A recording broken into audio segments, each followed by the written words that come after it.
From Hollywood, it's time now for Bob Bailey as... Johnny Dollar. Mr. Dollar, this is Father Taggart. I'm calling you from Ossining. I'm one of the chaplains here at Sing Sing. Oh, yes, sir. What can I do for you, Father? Well, nothing for me, Mr. Dollar, but possibly for someone else. Michael Cairn, one of our inmates, asked me to contact you. Michael Cairn? Mm-hmm. You remember him? He wasn't sure you would. Old-time grifter and con man who got tied up with an insurance fraud a few years ago, blonde fella? Yes. Well, Michael wants to see you, Mr. Dollar. Could you possibly find the time to come up here? Oh, I don't know, Father. Is this something important? It is to Michael. Oh, well, look, I'll be in New York sometime next month. Maybe I'll get a chance to stop off. Well, couldn't you possibly make it sooner? What's the rush? He's going to be there quite a while, isn't he? Not very long, I'm afraid. Michael is dying. All right, Father, you can expect me.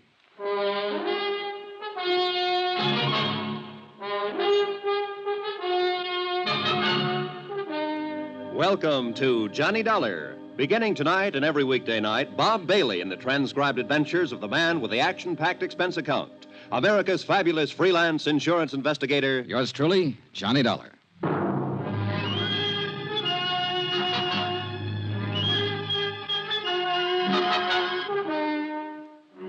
Expense account submitted by Special Investigator Johnny Dollar to the Allied Casualty and Insurance Company Limited, Markham Building, Hartford, Connecticut.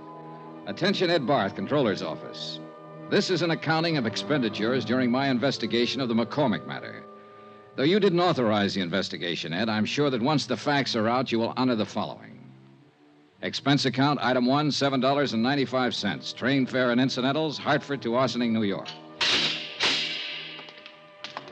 I was admitted inside the prison and greeted by Father Taggart.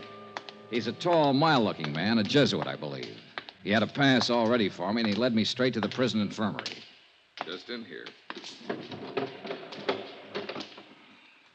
Michael will certainly appreciate your coming, Mr. Dollar. I hope it satisfies whatever's on his mind. I can't imagine what it would be. You know it was my investigation and testimony that put him in here, Father. He told me all about that, and I'm sure it has nothing to do with why he wants to see you. See, his lungs started to go about 2 years ago, and there's just been no way to arrest the condition. Does he know how close he is? Oh, yes. And he's not afraid to die. Here we are, Mr. Dollar. Oh. What? Hardly the same man I remember, Father. He's had it bad lately. Lost a great deal of weight. Yeah. Asleep? Yes. Michael. Michael. Oh, hi, Father. I brought someone to see you. What'd he say? Hiya, Mike. Oh, thanks for coming. Thanks, Johnny. Thank Father Taggart here. He's an all right guy, Johnny. He's just like you. I always said you were the best insurance cop. Here, what's all this? I'm kicking out, Johnny. Didn't you tell him, Father? He told me, Mike. Guess I didn't live right. I'll be back in a little while. Thanks, Father. You take it easy, Mike. A lousy place to die, prison. But I ain't got my choice, thanks to you. Well, it's just that you picked to do a couple of things that the law and some insurance companies didn't agree with, Mike. I don't hold none of that against you. The guy does what he does. I don't know how to tell you this. Maybe I better get the doctor. You shouldn't be talking so much. No, wait. Johnny, look, you know I'm no crybaby. When the doctor gave me the news, I got to thinking. I ain't scared to blow out, you understand? I know, Mike, I know. It's just that I had a wife once, long time ago when I started out. Oh? Yeah, then I just kind of drifted out of her picture one day. Ain't got a cough drop, baby. Yeah, I guess it wouldn't cure what I got. Anyhow, I got to do something for her before I... Well, Johnny, I lay here and I get myself an idea. Yeah, Mike? Johnny, if there was some real easy money lying around, would you pick it up for me? Depends on how clean it is, Mike, and where it's lying. Yeah, sure. Well, it's clean, all right. You can find that out for yourself. All right. Now listen. Till they moved me down here in the infirmary, I roomed upstairs with Jojo Penny. You know him? No, don't believe I do. And a car thief from the Hay States. He got his sabbatical 3 weeks ago. Paroled. Uh-huh. Well, I've been in the camp with a lot of guys, but Jojo Penny takes the cake. He's got a little old 5-year trick to put in. This Jojo, he does it like a vacation. You know, a real picnic. Every time he gets a chance out in the yard, he's taking sun. So he don't get the color, see? Yeah. Yeah. Well, when they push him in with me, I notice this. And I get to going over it in my head. Yeah. Why does a guy whistle in a cell block, Johnny? Why is he treating it like a rest home? Short term. He's got something outside waiting. That's it, baby. He's got something waiting for him outside. Something that he knows will keep safe. Money. Thought you said this was legitimate, Mike. It is. Now, wait. I didn't ask Jojo anything about this. No, I figured it out myself. Then a couple of times I hear him yelling in his sleep. McCormick, he yells. McCormick. Huh? Make sense now, Johnny? Not yet.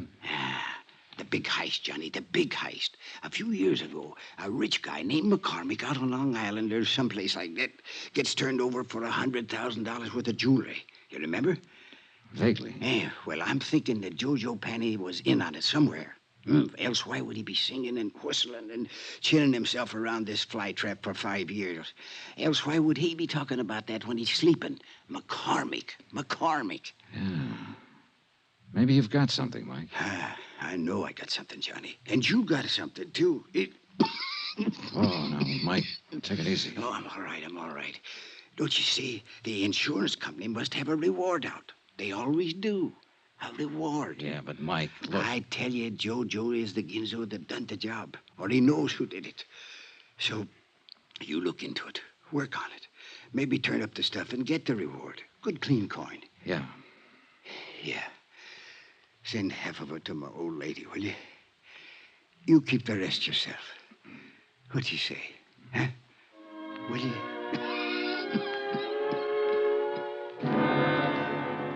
Ego facultati mihi ad apostolia, sedi tributa indulgentiam plenariam. Mike Kern died 3 hours later. Et Filii, The last living thing he did was wink at me. Amen.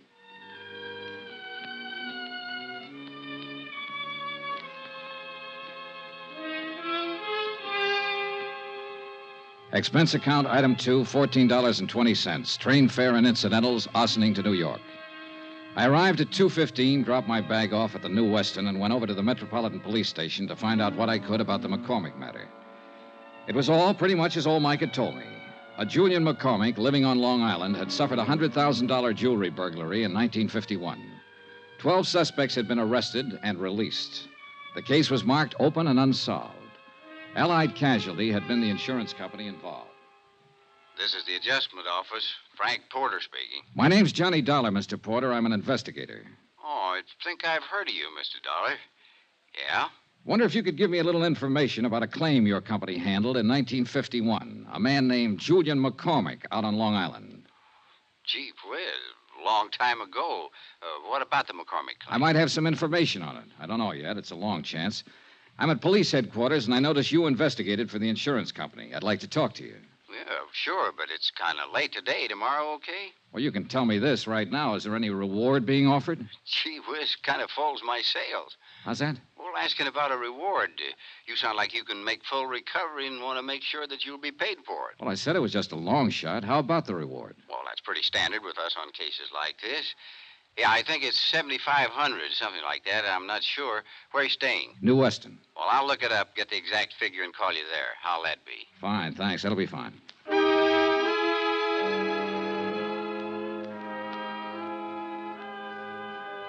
Before I left the police station, I turned out a mug on Jojo Penny. He was a big, broad-shouldered lad with plenty of beef, and a list of petty convictions, 4 of them in New York State. The last one was for carrying concealed weapons. His parole status was good, though, and the parole officer furnished me with his home address. The Allen Hotel, rates day, week, or month, 115th Street.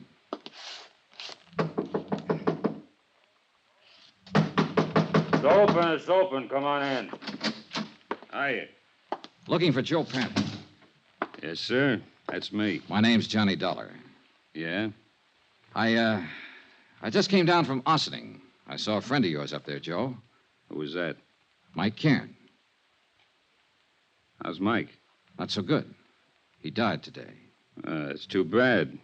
He was a nice old coot. Kind of liked him. Said if I ever saw you to say hello. Uh-huh. He didn't give you my address. No, I got it from the parole office. You some kind of cop? No, I work for an insurance company. Oh. Buy you a drink? Sure. Why not?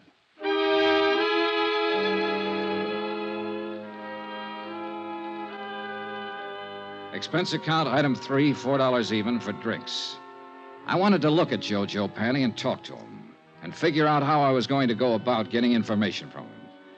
And the more I saw and the more he talked, the more I wondered if whatever he might have said about the McCormick case in his sleep happened to some other McCormick. After all, a man with a long list of petty thieveries is hardly ever involved in a slick, big-time safe-cracking job. That takes another kind of talent, and one I was sure that Jojo didn't have. So I just been taking it easy and looking around. I figure I can get a job pushing a truck or maybe a cab if I'm lucky. Got to get something to do. Parole officers kind of hard-nosed about things like that. Yeah. Drink up. Want one more? Oh, no thanks. Three's my limit. Like to keep in shape. Sure. Say, you got anything to do? Nothing special. Why? Thought I might go out to Long Island later on tonight to say hello to an old friend of mine. If you haven't got anything to do, come on along.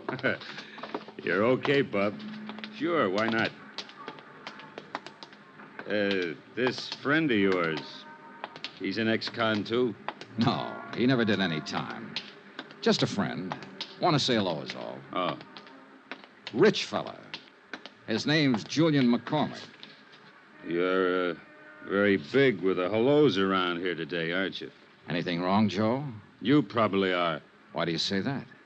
Nothing. Ever know anyone named McCormick? I knew a guy named Arnie McCormick once back in Salt Lake City. We were pals for a while. Oh. Yeah. Arnie was killed in the war. He'd got himself drafted in the infantry. Maybe he's related to my friend Julian McCormick out on Long Island. He wasn't related to anybody, not that bird. I'm leaving. I want to get up early tomorrow. Why not come with me? Thanks for the drinks. He drifted off down the street and left me standing there. And one thing I was sure of, he had the name McCormick on his mind. Whether it was the right McCormick or the right case, I didn't know. Anyhow, he was my one big lead. So I was back at his hotel early the next morning and talking to the desk clerk. Penny, did you say room 210? Yeah, that's right. Vamoose. What? He left bag and baggage last night. Well, where did he go? What's his forwarding address? He didn't say. Just left.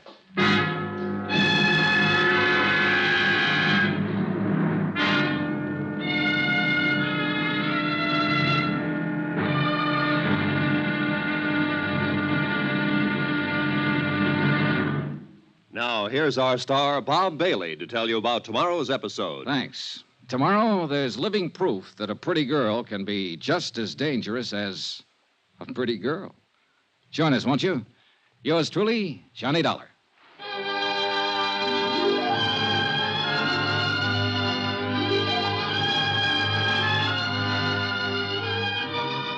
Yours truly, Johnny Dollar, is transcribed in Hollywood.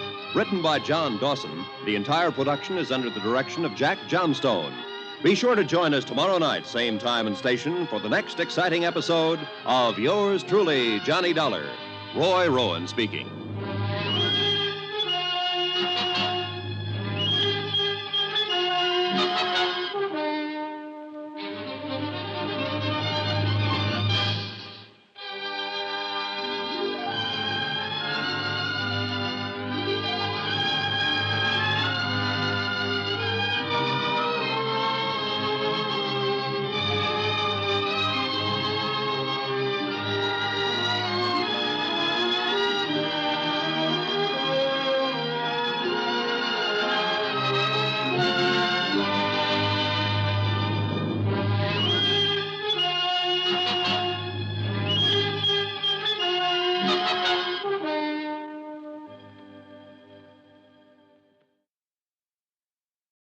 From Hollywood, it's time now for Bob Bailey as... Johnny Dollar. It's Frank Porter, Allied Casualty. Yes, Mr. Porter. Oh, call me Frank, Johnny. You phoned yesterday about the Macormack matter. I got all the stuff about the case on my desk here, and we're still offering $7,500 reward. Thanks for confirming it, Frank. Sure. You got a tip or something?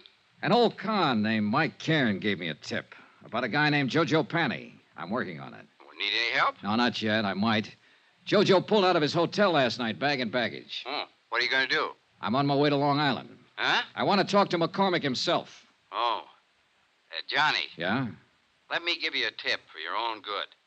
Don't bother Julian McCormick unless you've really got something. Could be dangerous. I think I've got something.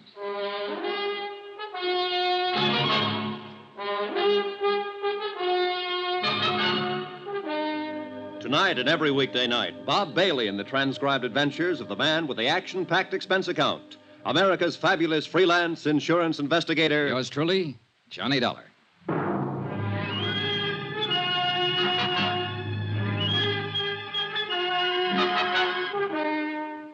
Expense account submitted by Special Investigator Johnny Dollar to the Allied Casualty and Insurance Company Limited, Markham Building, Hartford, Connecticut.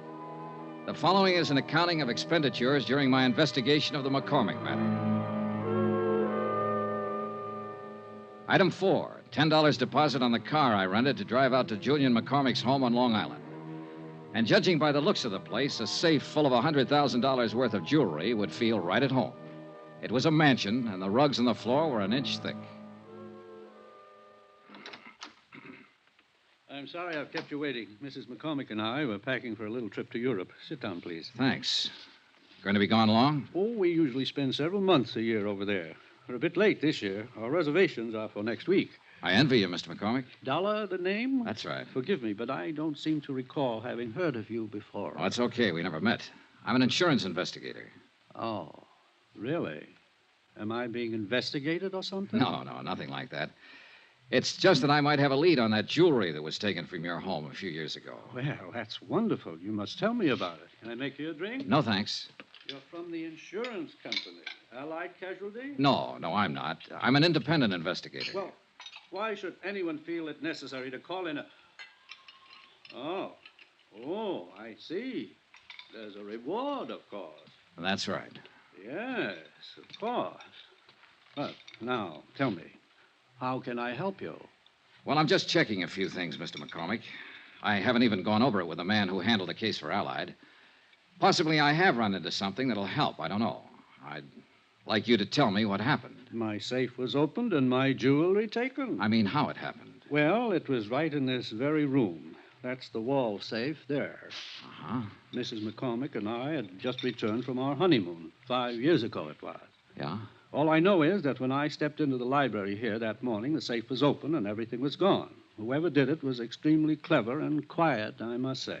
Was the safe cracked? No. It was just opened. Someone figured the combination or something like that. Well, who knew the combination at the time? Only myself, Mr. Dollar. You're sure of that? Why, of course. I see. I reported it to the police right away here on Long Island. Then some men from New York City were here, too. And your insurance company? I reported it to my insurance company immediately. They had a man on the scene as soon as the police, a Mr. Porter. Frank Porter?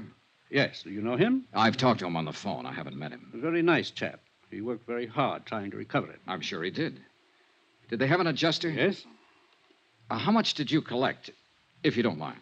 Not much. What do you mean? Well, it was unfortunate. By keeping that much jewelry in a small house safe, it seems I violated a clause in the contract. It should have been kept in a safety deposit box or some such. Consequently, the matter went into litigation. I'm afraid the court found me at fault. I collected only a part of the insured value, $20,000. So, you can see I'd certainly welcome a recovery. Sure. The jewelry was in the family a good many years. I had given it to my wife, and well, a man hates to lose things he loves. Yes, I understand. Was Mrs. McCormick here the morning it happened? Oh, yeah? I'd like to talk to her. She's terribly busy, but if you think it's sufficiently important, I'll call her. No, never mind. I'm curious, Mr. Dollar. This case has been closed a long time. At least no one's contacted me or asked me for any information about it for at least 4 years. What opened it? A man named Mike Cairn. Huh? Who's he? An old convict up at Ossining who shared a cell for a while with a man named Joe Panny. Uh-huh. Cairn died yesterday, but before he died, he told me he thought Panny had something to do with it. He'd heard him mention your name. Well, it seems to me you should talk with this Joe Penny. I did, and I will some more, as soon as I locate him again. Right now, he's missing. Oh, I'm sorry. Well, thanks for the time, Mr. McCormick. You let me know if you learn anything? Sure. Do you honestly think you can recover that jewelry? With any luck at all. That would be wonderful, wonderful. You think so? Why, yes, of course. Mrs. McCormick might be glad to know about it, too. What? You said it was her jewelry. I don't know why I said that to him, just a sudden impulse. But he wasn't smiling when he walked me to the door, shook my hand, and patted me on the shoulder. I had a funny feeling that Mr. Julian McCormick was scared like a rabbit of me. I drove back to the city, had lunch at Walgreens, and dropped into Allied Casualty's New York office to pick up the folder on reward information. I met Frank Porter and liked him right away, a big, red-headed man in a tweed suit. Well, gee whiz, Johnny, it makes me feel older than ever doing this. How come? Well, I weighed 15 pounds less when this case started, June 1951. Ah, here we are. These are pictures of the stuff. Uh-huh. Now, that one they call Tierra del Fuego. Huh? Some necklace, I can see why. Yeah, and this one was called Imperial, in the royal family of Russia at one time. And this is the other one, Placid. Beautiful stuff. Oh, you can say that again. That all of it? Well, that's about the size of it, Johnny. $100,000 gone. Yeah. Help any? Sure. It's nice to know what I'm trying to find. Well, I hope you have better luck than I did. Yeah. Say, who was the police officer on the case? Martin. Dools Martin. Out of Central? Yeah.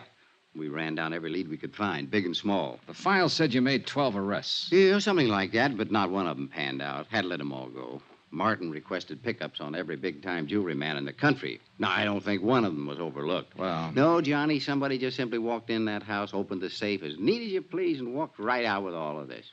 Very slick job. Had to be an experienced man. Well, it might have been a first job for someone just starting in. He got lucky. Yeah, we thought of that, and we didn't think much of it after a while. Frank, Gee whiz, Johnny, you know, nobody could be that lucky. Case the house, know exactly where the safe was, know what was in it, get in, open it up, and get out without anybody, servants, the McCormicks, or any of their friends even seeing it. Mm-hmm, yeah. Well, that wasn't even the hardest part, you see. Not one scrap of this stuff has ever turned up anywhere. Yeah, well... Anywhere. Now, what did whoever took it do with it? Did he break it down, sell it overseas? What? Not a trace of it. Imagine that. Imagine. You know what I think? I think the guy who swiped all this stuff still has it. I think he's sitting around waiting for it to cool off. Could be, yeah. But it's never going to cool off, Johnny. There isn't a city in this country or across the ocean that isn't on the lookout for these pieces. I suppose... Now, sooner or later, Hot Boy or Lucky Boy, well, whoever he is, will make a move. Meantime, we just wait. Unless, of course, you've got something for us to look into. Not yet, Frank. Yeah, well, when you have, we'll be right with you all the way. Good. How about a drink? Take a rain check. Okay. But remember, we got a whole floor full of lawyers upstairs. They can get up warrants, writs, seizure orders, anything you might want. Yeah. You just let me know when you get somewhere, and we'll go to work. I'll do that, Frank.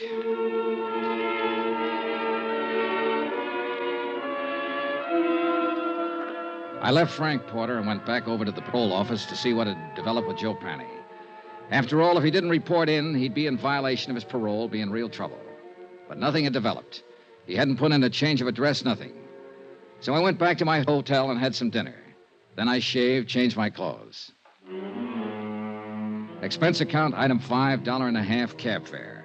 I garaged my rented car, went back to Central Police Station, and pulled out the mug on Joe Penny once more, hoping to get a line on some friends or relatives of his where he might be staying. Up till then, things had been going pretty routine. Then a clerk from the parole offices stepped across the hall. Hi, Mr. Dollar. Hi. Thought it was you I saw in here. I wasn't sure. How's it going? Fine. Talk your friend Jojo Penny yet? Not today. Why? Well, you seemed awful anxious to talk to him, is all. I am. Why don't you go see him? You playing games? I've been trying to find out where he is all day. And I already told you. You what? Sure, I gave it to you half an hour ago when you phoned. When who phoned? Sure, about half an hour ago. Look, Joe Penny called in and told me his address. Yeah? I no sooner set down a phone and you call in and said, "This is Johnny Dollar. Have you heard from Joe Penny?" What? I said, yeah, and I told you his address, that's all. What address did you say? The Allen Hotel on 115th Street, same place he was before. What's the matter, you forget? It took me 10 minutes to get from the police station over to the Allen Hotel. 10 minutes of wondering who'd put in that call and used my name. I went up the stairs, 2 at a time, up to the second floor. And right at the top of the landing, I bumped into a dark-haired woman wearing a silver fur piece. Oh, I'm sorry. I didn't see you. It's all right. You hurt? No, not at all. Please, let me go past. I'm in a hurry. Yeah, I'd be in a hurry, too. What do you mean? The gun. What? You should carry it on the inside of your purse. Oh, I didn't... Suppose I take it. No, let go of me. Fingernails, huh? Give it to me. All right, take it. She'd given it to me, all right on the side of the head. It didn't knock me out, but it did knock me off balance, so I tangled up with the hall table. And that gave her plenty of time to scurry down the stairs while I got out of the furniture and back on my feet. By the time I got down the stairs and out on the street, she was nowhere in sight. No one yelled, "I'm shot." No one did anything but what they were already doing.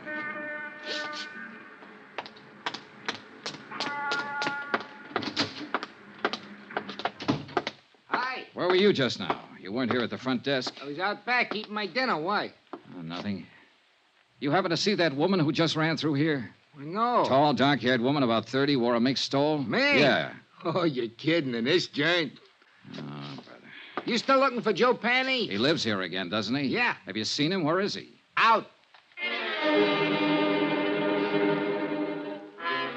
I sat down with myself and waited. A half an hour later, when the clerk went back to finish his dinner, I stepped over to the desk and borrowed his passkey and went back up the stairs to room 210.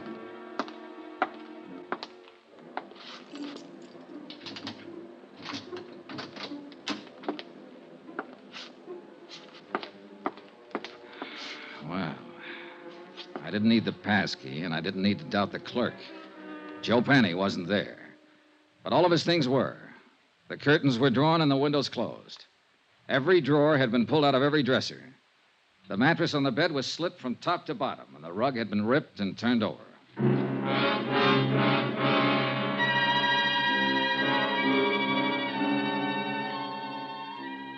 Expense account, item 6, $1, one drink. For me. I left Jojo's room, went to the nearest bar, sat down, and had a drink. A scared victim, a missing con, a dark-haired woman wearing a mink and a gun, and other things. Right then and there, I decided that Mike Cairns' tip had been pretty good at that.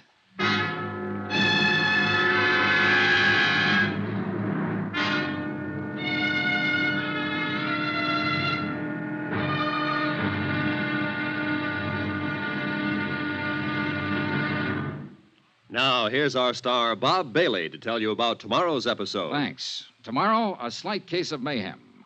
When the right guy turns up in the wrong place. Join us, won't you? Yours truly, Johnny Dollar.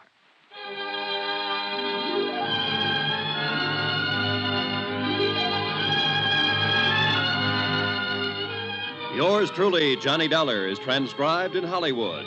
Written by John Dawson, the entire production is under the direction of Jack Johnstone. Be sure to join us tomorrow night, same time and station, for the next exciting episode of Yours truly, Johnny Dollar. Roy Rowan speaking.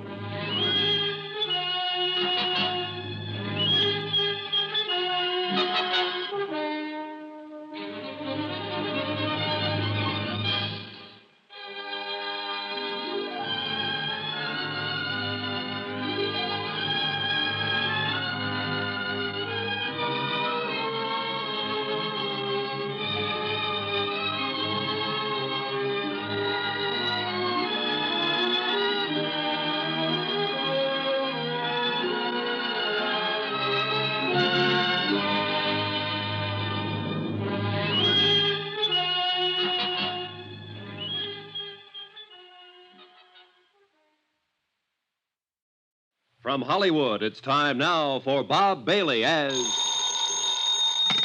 Johnny Dollar. This is Dulles Martin. Lieutenant Martin? Yeah, that's right. I got a message you called while I was out and left this number. Yeah. I want to talk to you about the Macormack case, Lieutenant. McCormick? $100,000 burglary out on Long Island back in 1951. I was the officer in charge. Who are you? Insurance investigator. I got a tip that an ex-convict named Joe Panny might have pulled it. I'm at Panny's hotel. Well, let me know how you make out. Say, listen, his room's been torn apart. Every inch of it's been searched. And when I came here tonight, I got socked by a woman with a gun. Give me that address.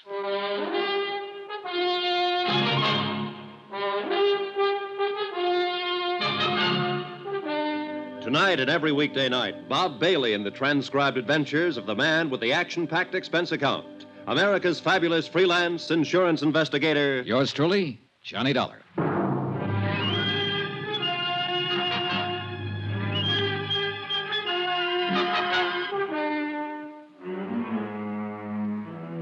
Expense account submitted by Special Investigator Johnny Dollar to the Allied Casualty and Insurance Company Limited, Markham Building, Hartford, Connecticut. The following is an accounting of expenditures during my investigation of the Macormack Matter. Expense account, item 7, $2, 2 drinks. For myself and Lieutenant Dools Martin, NYPD. A big, swarthy man who seemed to know what he was about. Martin looked over the damage done by the unknown ransacker of Joe Panny's room, questioned the clerk, who was unable to furnish any helpful information. Then, because Joe Panny was officially a parole violator, ordered a general pickup. We should be able to get our hands on him pretty soon, Dollar. I hope it's that easy, Lieutenant. Any reason why it shouldn't be fairly routine? No, just a feeling, I guess. I don't know. This whole matter's been flimsy. The tip was weak, but it seems to be paying off. Nothing fits, though. I don't quite get all this, Dollar. How'd you come in on this? Old Mike Cairn died up at Sing Sing 2 days ago. Before he went, he told me he believed Joe Panny might have pulled the McCormick burglary. It didn't seem likely then, Panny being a small-time auto thief and whatnot. But now it does, in view of what's been happening lately. Somebody sure wants something Panny might have, judging from that room. I never saw one taken apart better. An expert search job. Yeah. Hey, Lieutenant, when you picked Joe Panny up, I'd like to be in on it. He's my only lead in this case, and I want to talk to him again. And that's not asking too much. Now, Dollar, about this woman you saw. Pretty, about 30, dark hair, good dresser, wore a silver mink stole. The gun she socked me with was a little one, a 25 or maybe 32 automatic. Mm-hmm. You think she might have done the searching in Joe's room? What do you think? She was flustered and upset when I bumped into her, anxious to get away from the place. And, of course, the gun in her hand. Yeah. She sound familiar to you in this neighborhood? No. Could be anybody. Yeah. Well, that's about it, Lieutenant. Yeah? No, I got it. Oh, thanks. I suppose you talked to McCormick, got the full story of the burglary from him. Almost first thing, yeah. Well, I remember him when it first happened. Nice enough, but strange, I thought. This business about somebody phoning the parole office ahead of you to get Joe Panny's address, that stops me, though. That's hard to figure. You sure you're telling me everything? Sure, I'm sure. That part sounds crazy. Not if somebody knew I was looking for him, wanted to get him first. But who? How should I know? Well, we'll see what we will see. Can I drop you anywhere? No, thanks. I'll walk. You let me know when you pick him up. Sure.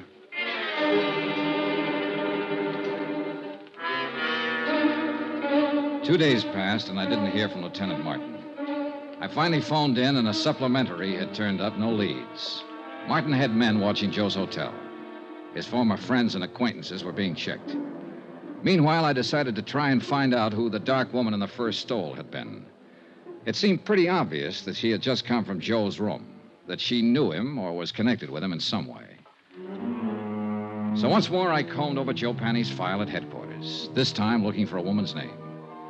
The only one mentioned was an ex-wife who had divorced him 6 years before. Her name was Iris Carter. At the Bureau of Vital Statistics, the marriage certificate and record of divorce proceedings gave me a composite picture of an unhappy and turbulent 3-year marriage. It also gave me a general description of Iris Carter that could very well fit the woman I'd seen briefly in the hallway outside Joe Panny's hotel room. There was a 6-year-old address to start on. Eunice? Is that you, Eunice? I said, is that you, Eunice? No, ma'am, I'm not Eunice. Oh, no, you sure ain't. You seen her? I don't know. I really don't know her. Oh. Well, what do you want? I'd like to talk to the manager. I want some information. What's your name? Johnny Dollar. What kind of information are you looking for? Are you the manager? Yes, sir, I am. Well, I'm trying to locate a woman named Iris Carter. She might have used the name Iris Panny. She was married once to a man named Joe Panny. Lived here about 6 years ago. Were you here then? I was. Did you know her? I did. Did you know him? Yeah. He went to jail. Does she live here now? She don't. Do you have any idea where I can find her? I don't. Well, do you happen to know if she ever Why worked do you want her? Just to talk to her. When did she move out? Oh, long time ago. 5 years, maybe. Uh-huh. What's your business? Insurance? Oh. Well, what's up? Oh, nobody around here buys insurance. Well, we don't have to go into that. If you can think of any place I might get a line on her, I'd appreciate it. It seems to me she worked at a bookstore down the street. Down what street? Out there.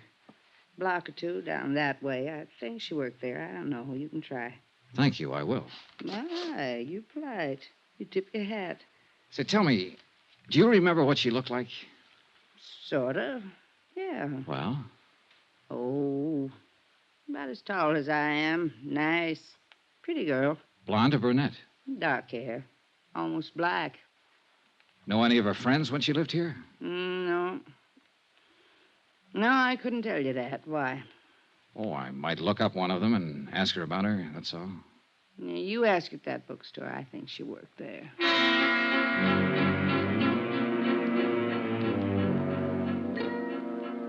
The bookstore Iris Carter Panny had worked in was as dismal as the neighborhood. The proprietor, a Mrs. Oles, yielded a little more helpful information than Iris Carter's former landlady. Yes, Iris had worked there for about 6 months. She'd quit almost 5 years before. No, she didn't know where to find her.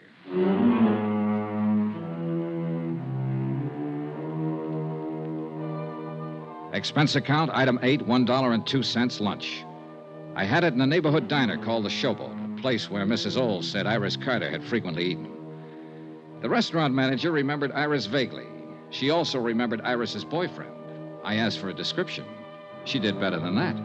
She gave me his name, occupation, and address. An old rehearsal hall 2 blocks away.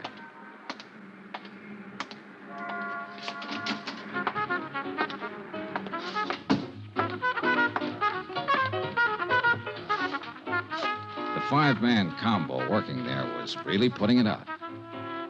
Yeah, and the minute I saw him, I knew the boy wearing the trumpet was the one I was looking for. Just good looking and smooth enough to go with a girl Iris Carter sounded like. Smooth trumpet, too. Okay, guys. Take 5.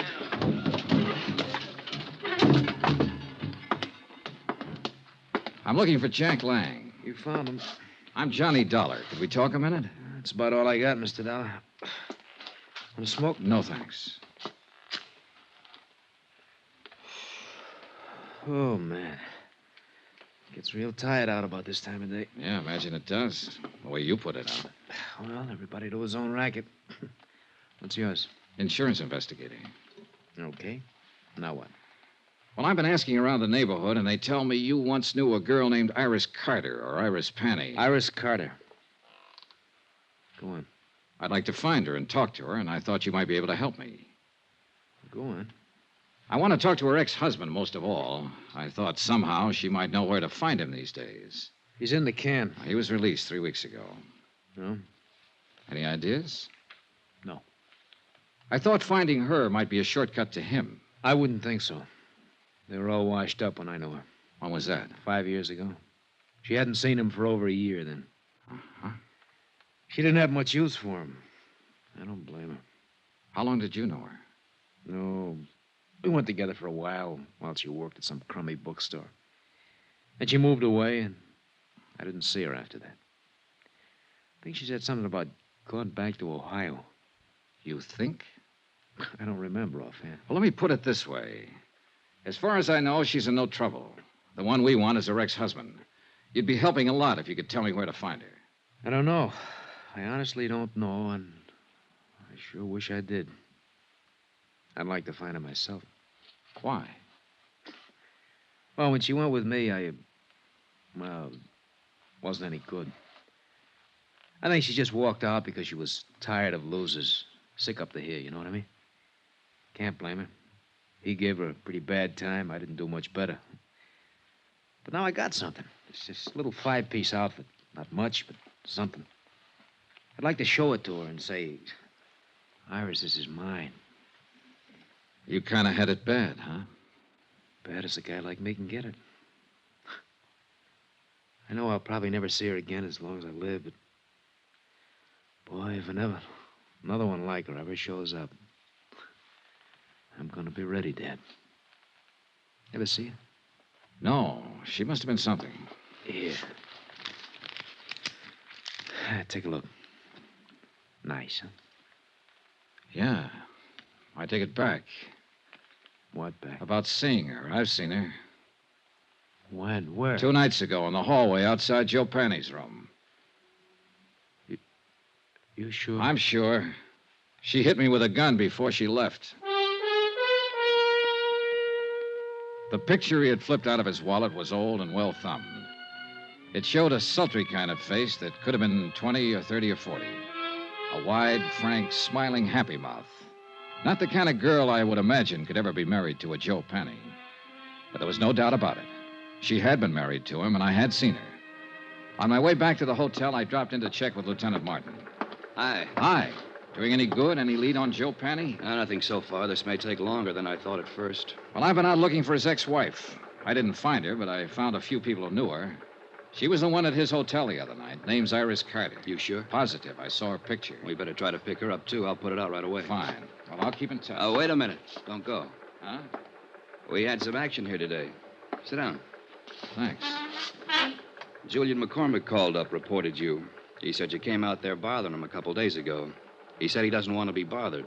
Well, I only talked to him to get his story on the burglary. And I told him as long as you didn't break the law, there was nothing we could do to stop you from investigating. But he didn't like it. He seemed perfectly willing to cooperate with me when I talked to him before. Yeah, well, sometime these rich... Excuse me. Martin here. That's right. Well, how long ago? Okay. Well, they found your boy, Joe Penny. What? Yeah. He's on his way to the morgue. Harbor Patrol picked up his body a couple of hours ago, loaded down with slugs. Some case. And that ain't all, Johnny. Huh? His feet were burnt.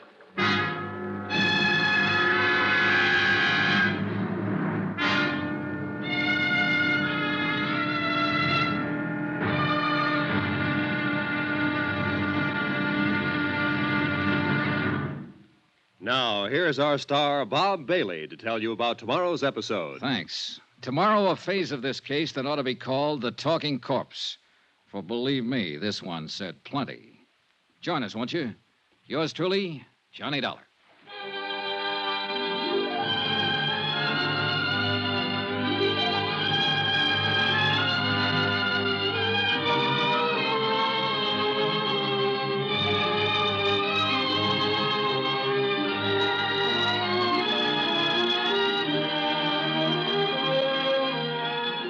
Yours truly, Johnny Dollar, is transcribed in Hollywood. Written by John Dawson, the entire production is under the direction of Jack Johnstone. Be sure to join us tomorrow night, same time and station, for the next exciting episode of Yours truly, Johnny Dollar. Roy Rowan speaking.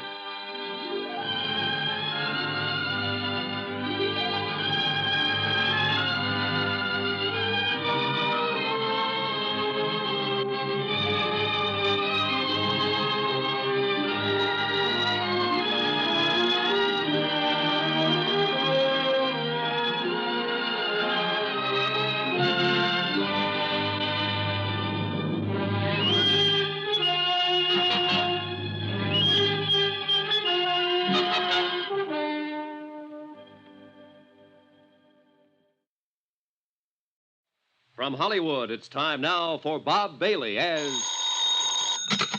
Johnny Dollar. Frank Porter at Allied Casualty. How's it going, kid? I don't know. You ever find Joe Penny? The Harbor Patrol found him floating around the harbor. He'd been shot and his feet were burnt. What? Gee whiz, torture. Well, what can I do to help? Find a girl who was once married to him? Joe Penny had a wife? Yeah, she wears a mink stole these days and carries a gun. She's tied up with it somewhere. Her name's Iris Carter. Iris Carter. You've met her? Just long enough to get slugged with her gun. Well, wait a minute. I'd like to get it all straight. Can I come over? I'll be here.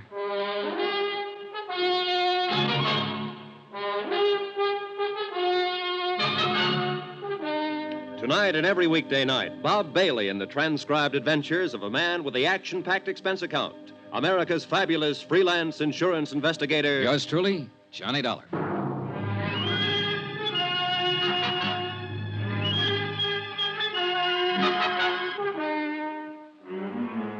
Expense account submitted by Special Investigator Johnny Dollar.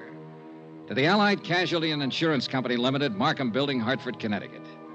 The following is an accounting of expenditures during my investigation of the Macormack matter. Expense account, item 9, $14 even, secretarial services. I dictated a detailed report of the $100,000 McCormick case. I did it for 2 reasons. 1, to make certain that Allied and the New York police were thoroughly informed of my part in the matter.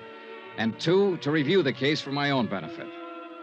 One of the key figures, Joe Panny, was a murder victim. Attached is a copy of that report. I tried to cover as closely as possible my conversation with Mike Cairn at Sing Sing when he tipped me off that Joe Panny had something to do with the McCormick burglary of 5 years ago. Also, one conversation with Joe Panny, his subsequent disappearance, and murder.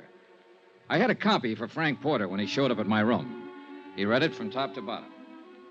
Gee whiz, Johnny, if this isn't something.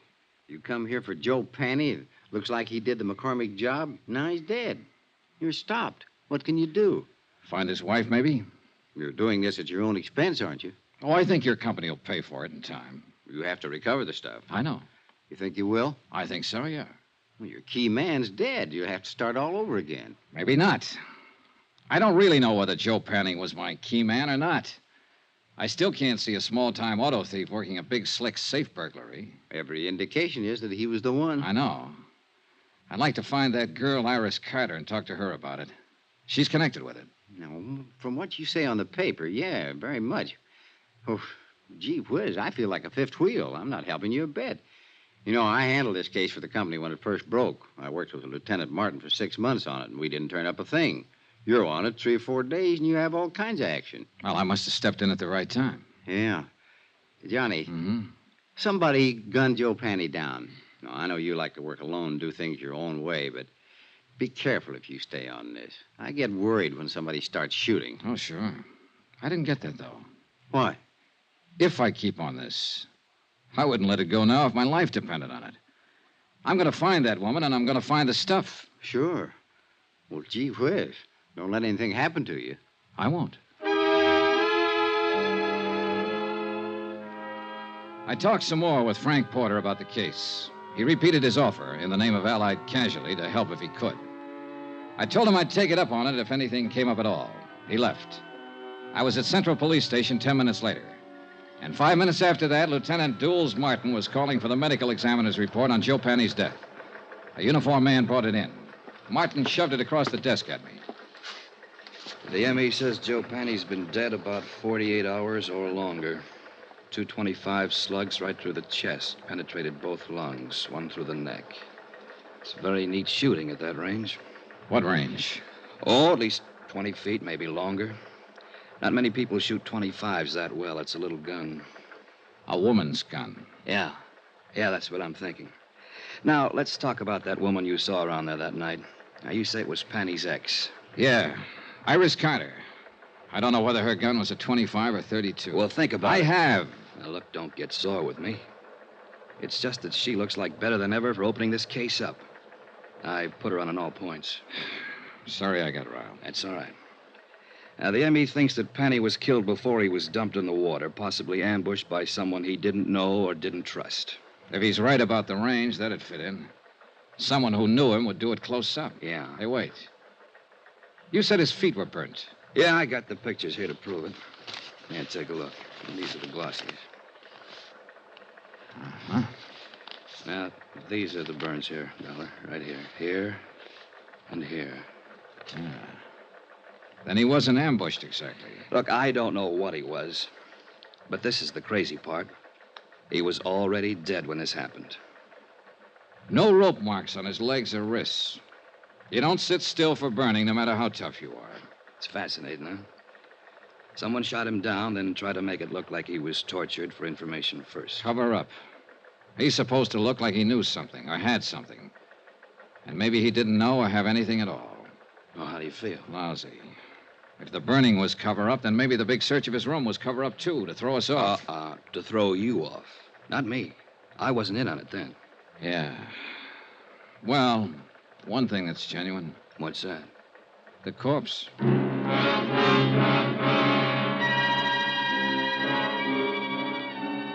An hour and a half later, a witness was delivered to the office of Lieutenant Martin.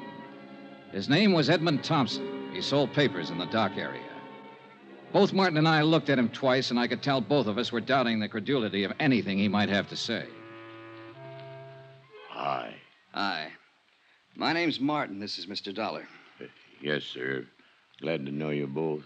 Now, would you mind telling us everything you saw the other night? Tuesday night. Yeah, it was Tuesday. Sure, why not? I saw this guy dumped in the water. We understand that. Can you tell us the circumstances? It's against the will of God. Yes, it certainly is. Against the laws of nature, too. What did you see, Mr. Thompson? I prayed for them both. You tried, Dollar? When did you pray? Right after I saw it.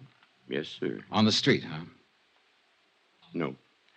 I was on the vacant lot. I was cutting across towards the dock. Oh. Then I see this car pull up. Long black car. A lot of chrome on it.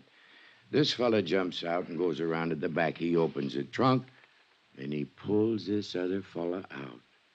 Hoists him up, and he carries him over the dock. Then he just lets him go. Then you prayed. Then I prayed. I was a little too scared to do anything else. This car the man had. Long black one. A lot of chrome. Sedan or coupe? What's the difference? 2 seats or 1 seat? 1 seat. Happen to get the license number? Uh. All right. Let that go. How about the man? Can you describe him? He stood there and looked down at the water and started himself a cigarette. Well, what kind of a face did he have? Dark, light, a mustache, what? A devil's face. Oh, swell. Now, what does that mean? A devil? Mr. Thompson, do you understand that we want to apprehend this man, that he's responsible for one man's death, and that he might harm someone else? I'll pray for him. Pray for them all. Well, how was he dressed? Didn't notice. Hat? Don't know. Coat? Don't know. But he had a long black coupe. Do you know the make? Nope. Would you know him if you saw him again? Nope. Look, when you saw him dump a body into the water, why didn't you notify the police? Why should I? It's police business. Let them take care of their business. I'll take care of mine. Any of you fellas got a cigarette on you? I left Lieutenant Martin brooding over his witness and went out for a bite of dinner. When I called him later, he hadn't learned anything more, so I decided to call it a night and went back to my hotel. I found a note waiting for me from Jack Lang, the band leader friend of Iris Carter. Said he'd got a tip. She'd worked at one time at the Elmar Theater in the Bronx. If I learned anything, please let him know. He was still in love with her. Elmar Theater. I decided my night was far from over.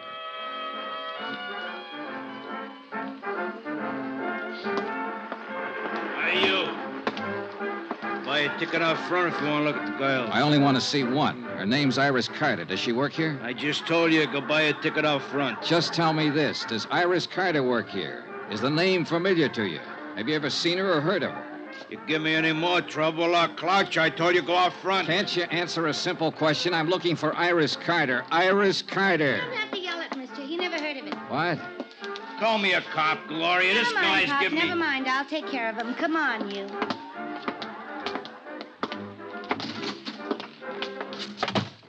Iris Carter, is that what you said? Yeah.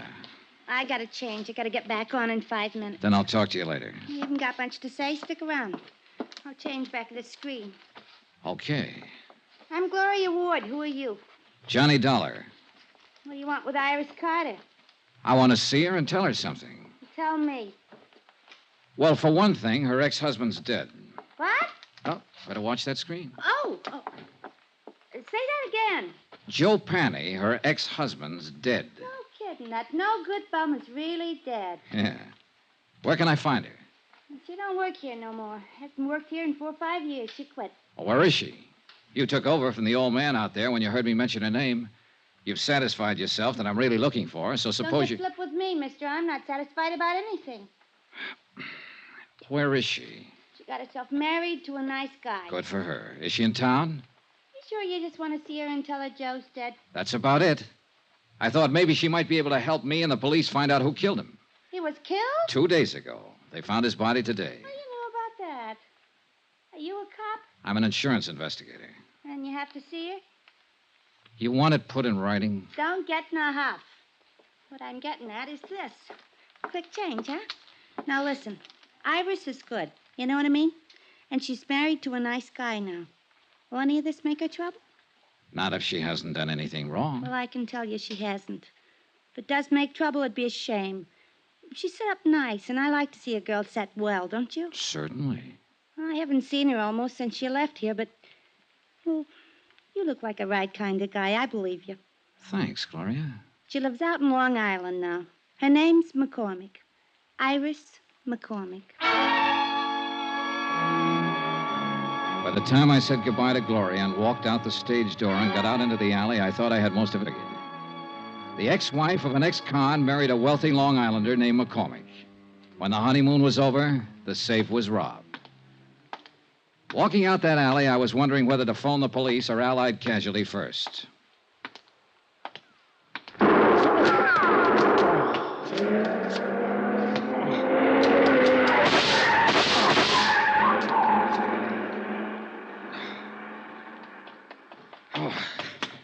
Shooting. You've been hit. Oh, it isn't bad.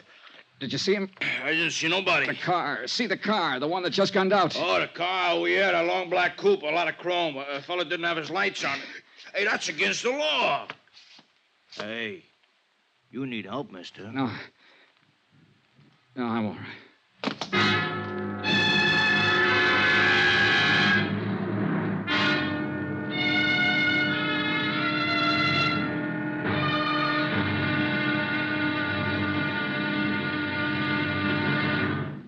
Now, here's our star, Bob Bailey, to tell you about tomorrow's episode. Thanks. Tomorrow, the end of the trail of a .38 caliber slug.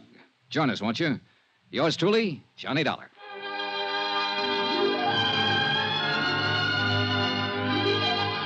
Yours truly, Johnny Dollar, is transcribed in Hollywood. Written by John Dawson, the entire production is under the direction of Jack Johnstone. Be sure to join us tomorrow night, same time and station, for the next exciting episode of Yours truly, Johnny Dollar. Roy Rowan speaking.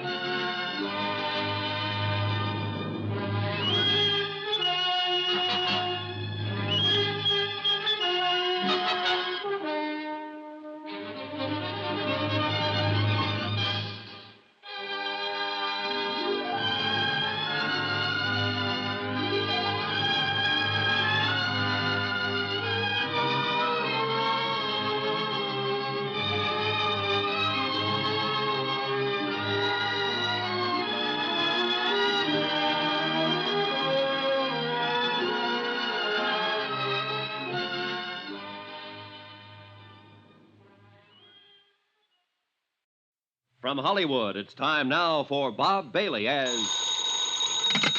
Johnny Dollar. Ready with your party in Hartford, Connecticut, Mr. Dollar. Go ahead, please. Hello, Mr. Barth. Yes? This is Johnny Dollar. Johnny, what's up? Now listen carefully, Ed. I've just been shot. What? Oh, it's nothing serious. I'm backstage at the Elmar Theater in the Bronx. Johnny... I'm all right. Now listen to me. I got a tip from old Mike Cairn, a convict, that a man named Joe Panny might have had something to do with the McCormick case a few years ago. Yes, a jewelry case, $100,000. Well, Panny's been murdered. I didn't get a chance to learn anything from him, but I have learned that Panny's ex-wife is married to Julian McCormick. You've contacted our New York office? I've been trying to get your man Frank Porter at his home, but no one answers. It's going to be pretty nasty for Allied Casualty if she plotted with this Joe Panny to rob McCormick. Yeah. Do you want me to wait and let Frank Porter handle it? No. You go ahead. If somebody's throwing bullets around, they'd better be stopped before... Oh, well... By me rather than Frank Porter, huh? Okay.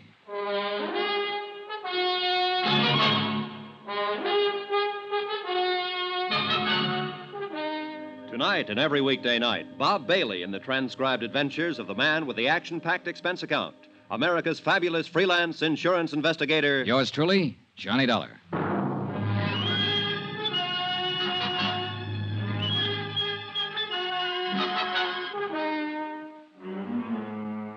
Expense account submitted by Special Investigator Johnny Dollar to the Allied Casualty and Insurance Company Limited, Markham Building, Hartford, Connecticut. The following is an accounting of expenditures incurred during my investigation of the Macormack matter. Item 11, $7.50, one bottle of scotch, which I sent the stage doorman out to get while I was calling Ed Barth at Allied Insurance. Apparently, everybody in the neighborhood thought the exchange of shots between me and somebody in a long black coupe were backfires. It was the doorman who dragged me back in the theater. You got yourself a boy now, mister. Ah, it's just a graze. I sure don't get you. Calling insurance people and not police. Somebody fires a gun at you, call the cops. Have another drink. That's the way it seems. Hey, where you going? You should see a doctor. Later. I went back outside in the alley where the shooting had taken place. 10 minutes of looking around, and I dug a pair of .38 slugs out of a telephone post.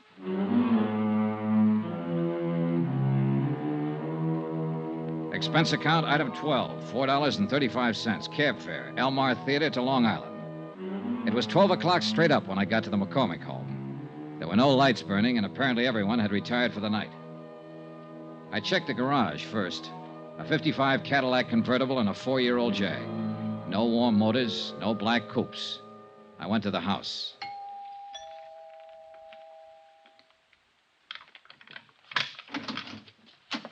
Oh, it's you. Hello, Mrs. McCormick. No, please. Please don't come in here. My husband. Oh, please. I don't know who you are, but I remember meeting you at the hotel the other I'm day. Johnny Dollar, an insurance investigator. Insurance? Oh. Well, there must be some way we can fix this up. Talk to me tomorrow. I'll meet you somewhere. How can you fix up murder? Murder? What are you talking about? Joe Panny's dead. Your ex-husband. He was shot with a .25.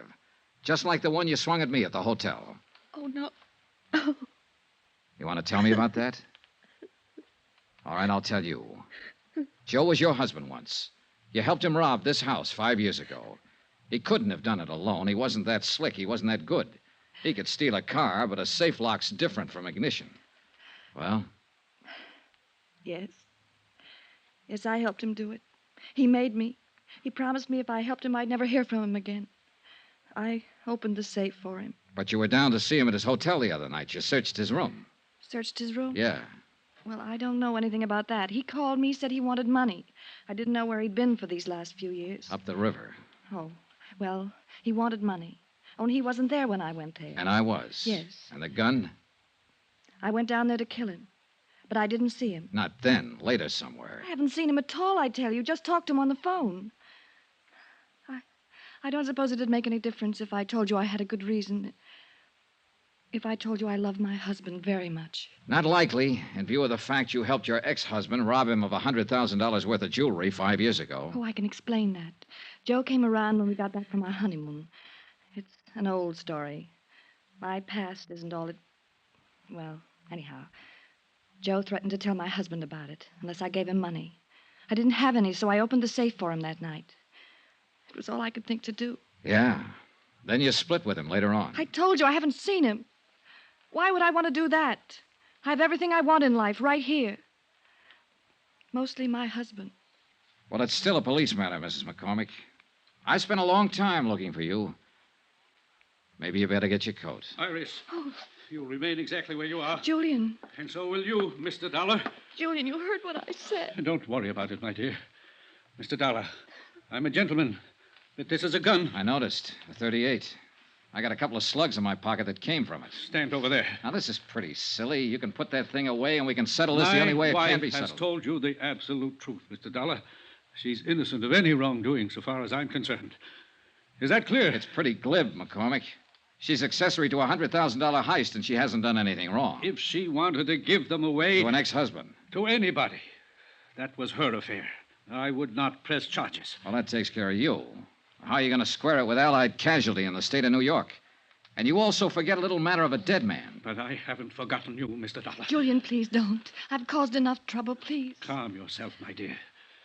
This is the least I can do for you after what you've done for me. Just being my wife. Mr. Dollar, will you accept money? Not enough for murder. 50, 100,000. I'd hate to kill you, Mr. Dollar. You tried once tonight. You've referred to that before. But you weren't very good, and now you're even worse. You forgot to take the safety off that gun. The Give me safety? that. Oh, you Ah, he's all right. Get out of the way and let me see that gun.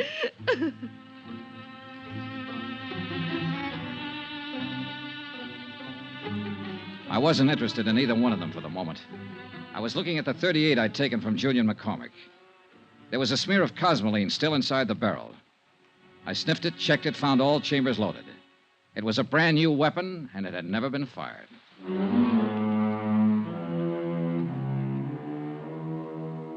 Expense account item 13, $5.50, cab fare again, this time from Long Island to an apartment in Queens.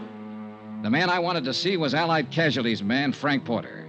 He lived in a very polite neighborhood. That's apartment 203, but Mr. Porter's not in, sir. I'll wait for him. Yes, sir. It's all right if I sit in your lobby, isn't it? Oh, yes, sir. Yes, sir, but I'd prefer that you waited somewhere else. You would? Well, this is a rather exclusive apartment building, sir, and we don't like people loitering in the lobby. Well, I'm on a pretty exclusive mission. But you don't like the mud on my clothes and the tear on my coat, huh? Are you a friend of Mr. Porter's? Yeah. Good friend? He wouldn't mind if I waited in his apartment, if that's what you mean. No, sir. Impossible. But a couple of bucks can do wonders sometimes. It was quite a layout. Books, pictures, furniture, and whatnots that make living at home pretty agreeable. I propped myself up on a stool at Frank's little bar, poured myself a drink, and sat there waiting for him. I was like that a half an hour later when he showed up. He looked a little unsteady on his feet. Oh, gee whiz. Johnny Dollar. Hi. You're the last person in the world I expected to see. I'm glad to light and let you in. I didn't think you'd mind. No, not at all. I tried to phone you earlier tonight. You were out. I'm sorry. Chief Whiz, what's on your mind, Johnny? I wanted to tell you I was shot at tonight. Well, I wanted to tell you I found out who Mrs. McCormick is and was. Since you were on the case first for Allied, I thought I'd tell you first. Well, gee whiz. Say, this is a nice setup. Full of nice things. Yeah. I've been in places like this before, Frank. They usually start at $300 or better a month. Good maid service, phone service. All those things cost money. A lot of money. Don't they, Frank? Gee whiz. When'd you tumble to it, Johnny? A little while ago when I was out on Long Island, Julian McCormick made me a proposition. He finally offered me $100,000. A lot of money. He sounded like he'd had experience making propositions. I should have tumbled to it a couple of days ago when you phoned the parole office after I left you. You used my name when you asked for Joe Panny's address. Yeah. I wondered if your tip was on the right track. I didn't figure Joe Panny was eligible for parole so quick. I had to get to him before you did. He wasn't the kind to keep his mouth shut. You shut it for him, didn't you, Frank? Mind if I sit down, Johnny? Now, go ahead. They'll be strapping you down one of these days. Gee whiz.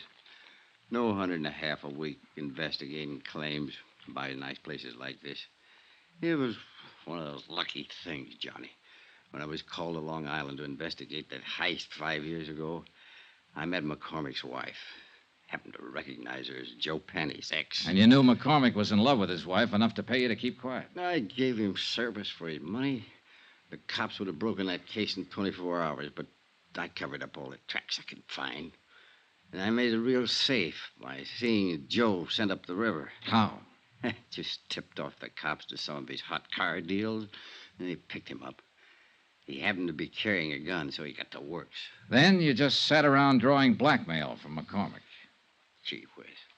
Don't look at me like that, Johnny. Every guy has his price. How about you? That's the second offer I've had tonight. It's a good one. Joe Panny was a dumb guy. He picked up that jewelry and went right downtown and plunked it in the safe deposit box. It's been sitting there all the time he was up the river. Still worth... Sorry, Frank. You sure? I'm sure. Chief Whiz. Chief Whiz, Johnny, you are a good dick. You don't buy off. I just wanted to see, I guess. Sure, Frank. Well, do we go in quietly? You'd be surprised, Johnny, how quiet. You better dial for an ambulance if you want me to go to the trial. What? You You were good in that alley back of the theater tonight, Johnny, when I tried to knock you off. I followed you all night looking for my chance. You nicked me twice. Dial the doc. Quick. Gee whiz, it hurts. He died right there, without saying another word.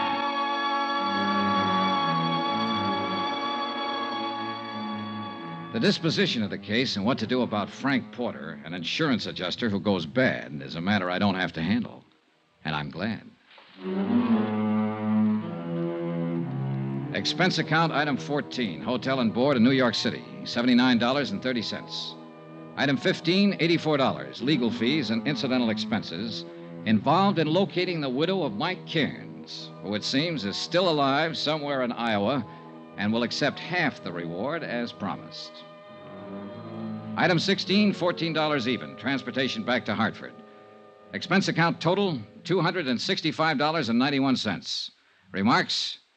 Gee whiz. Yours truly, Johnny Dollar.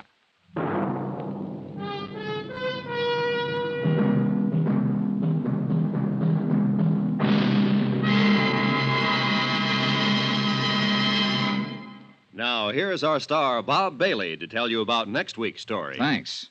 Next week, the story of a ship, the Molly K. Destination, Davy Jones' locker. Join us, won't you? Yours truly, Johnny Dollar.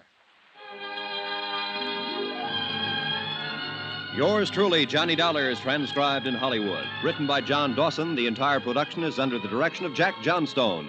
Heard in this week's cast were Mary Jane Croft, Virginia Gregg, Marvin Miller, Forrest Lewis, Frank Gerstle, Herb Butterfield, Herb Ellis, Tony Barrett, Ken Christie, Jack Crucian, and Junius Matthews. Be sure to join us on Monday night, same time and station, for another exciting story of Yours truly, Johnny Dollar. Roy Rowan speaking.